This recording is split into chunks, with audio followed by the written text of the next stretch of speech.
Depuis 7 heures ce matin, John est là et ne quittera sa guérite qu'à 18 heures. Ce matin, il y a environ 46 personnes. Ils vont se rendre dans la vallée.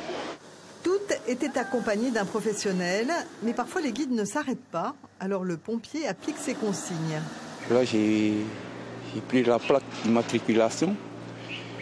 Là, je vais transmettre à mon supérieur. Et c'est lui qui gère après. Heureusement, les guides sont en général consciencieux et acceptent de bon gré de se plier à cette nouvelle formalité. C'est la carte que tous les guides professionnels ont avec eux. Donc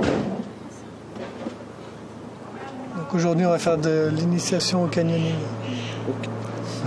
Je te remercie. Merci. Moi, je trouve que c'est vraiment très bien.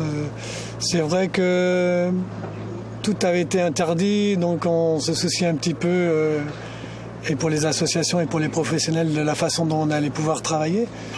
Et là, le fait de signaler qu'on va dans la vallée, qu'on est censé revenir vers telle ou telle heure, c'est vrai que pour les secours, ils savent exactement qui est dans la vallée.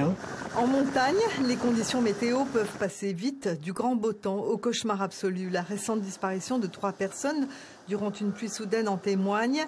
Le même drame s'était déjà produit en 2009, mais il n'y a pas que ce danger et les professionnels peuvent être alertés par un détail qui nous échappe, comme ce matin. C'est la couleur de l'eau. On voit bien qu'elle n'est pas transparente comme la plupart du temps. Ça veut dire qu'il y a eu des grosses pluies certainement cette nuit. Pas de baignade, non. Même au niveau sanitaire, leptospirose. Alors la déclaration obligatoire pour tous ces guides n'est qu'une formalité, finalement pas pesante, mais le dispositif pourrait être grandement amélioré. On parle des fameux gardes nature que l'on demande depuis une vingtaine d'années, des patrouilles de la gendarmerie ou de la police municipale en préventif, mais interdire, c'est pas une solution.